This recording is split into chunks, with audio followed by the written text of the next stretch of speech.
Meantime, here are some very important people as we start today's coverage. The men's lightweight 8 about to go off. Lane 6, Purdue. Purdue won this race in 2000. Delaware won this race in 2009. Michigan in the middle. Mercyhurst, your defending champion in lane 3. Marietta College in lane 2. And St. Joe's the Hawks won this race in 1999 in lane 1. Jason. Keith, we're seconds away from a start. All the boats are locked into those stake boats. It's going to be a great race. Lightweight 8, they all have to be 155 pounds. So this truly is a race of parity. All of these young men have lost weight. They were weighed in this morning, and we've got a race on our hands. Now, Mercyhurst is the favored to win, and they're in lane 3. Up, here they go. The green light's off. Good start. So, Jason, we know that this is a 2,000-meter race. These races go just over a mile. Now, you can't win it at the start, but we know when you won gold in Athens in 2004, you guys had a blistering start. How important is the start of this race? The start is very important. And our coach, Philadelphia native and Olympic medalist Mike Thiede, always used to say to us, you can't win the race at the start because it's 2,000 meters long, but you can certainly lose it, which is to say you can't go out too hard. You have to go out fast and furious, but then you have to get into your race rhythm. This is an important part for the coxswain to also do their job correctly, to make sure that their rowers aren't keeping that stroke rating up way too high. The strategy of race execution is going to be very, very important for them to maintain a lead or get a lead throughout this race. And Jason, as we get past the first 500 meters of the race, the first quarter of the race, what happens? The stroke rhythm lengthens out, the rate comes down, so your RPMs aren't as high, and you get into a very aggressive swing rhythm, pushing the legs first, the hips go towards the bow, then the shoulders rock back to the stern, and you notice, Keith, that everyone's in perfect synchronicity. They have taken thousands upon thousands of strokes since they started rowing back in September. And right now, Liz, at least, it looks like St. Joe's is looking pretty good. They are looking good, Keith. And, you know, back home, for people that are just tuning in today, it may look easy, but we have to remember that we are looking at athletes that are racing at the top level of this sport. These are top collegiate athletes, and they have trained so hard to get to this level. We're coming up on the historic Strawberry Mansion Bridge. This bridge is over 100 years old, and the Hawks are still in the lead. There's a turn at this bridge. Yeah, there's a slight turn, which is important for a coxswain to be able to nail that turn. Looks like St. Joe's might be slipping back just slightly to Mercyhurst.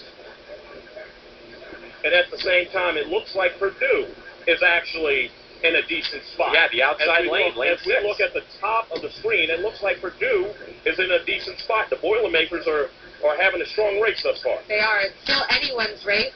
It's too early to call. And for the benefit of the viewers and folks at home that have tuned in and all over the world on the internet, lane 6 is on the west side of the Schuppe River. So they're out on the west side. They'll be coming up close to Peters Island as the race progresses. But boy, Purdue is moving on the field. They're doing a great job. The University of Delaware in that lane 6 at the top of the screen. Okay, it's got a lane change. Delaware is under the leadership of local business magnate Chuck Crawford, who owns more than 30 Arby's in the area. He also coaches at the collegiate level. It looks like University of Delaware is actually leading. Well ahead. Open water ahead of Mercyhurst, the defending champions. The Wolverines in from Ann Arbor. They're doing the best they can to stay in this race for a... Delaware is still at least a boat length ahead. The Blue Hens right now flying high. Now, with the Blue Hens in the lead, we've established that. Liz, as a former coxswain, what do you tell your team? What do you tell your rowers? How do they get back into this race, and how do they wrestle that momentum away from those Blue Hens? Well, what you want to be thinking about is to not get too hung up on your position. Yes, you want to pass the Blue Hens, but you cannot overexert your rowers. Increasing the stroke rating is not necessarily going to make that boat go faster. So maybe they need to tell their rowers to actually lengthen their stroke, decrease the stroke rating, and get a longer, more steady, powerful stroke, getting those blades through the water and smoothing it up a bit. So we're more than halfway through this race, Jason. At what point do you say, I'm going to kick it into high gear? Well, I'm about to take over. Every team has a specific strategy to emphasize their strengths, but Mercyhurst's coach, Adrian Spracklin, has been in the sport many, many years. His dad is was the Olympic coach for the U.S. for many years. His dad is currently the Olympic champion coach for the Canadians, and Mercyhurst is moving. I don't think we've seen the last of them yet, Keith. They are the defending champs for a reason, and yes, Mercyhurst is making a move. Moving. See how horizontal their flowing is. They're bringing the oars with them together. They're pushing their bow out. Delaware is doing all they can to hang on. We're coming into the last 400 meters of the race, approaching Peters Island, and it is a dogfight between Mercyhurst and Chuck Crawford's Delaware crew. They'll have to make some moves here if they want to take this race. They're really going to be squeaking it out for the gold here. Well, also, we've got a race within a race, too, Liz. We've got a race for bronze. But right now, it is literally, ladies and gentlemen, stroke for stroke between Mercyhurst and Delaware. Well, Delaware started strong, but they're really going to have to respond now to Mercyhurst, because Mercyhurst is answering to that call that Delaware put out there. They are flying down in lane 3 as they're approaching the last 250 meters of this race. But here come the Hawks.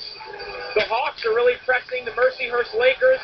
The Hawks are making a strong push the last 200 meters on their home course. But right now it's Mercyhurst. Can Delaware hold on to the silver? Mercyhurst, the defending champions.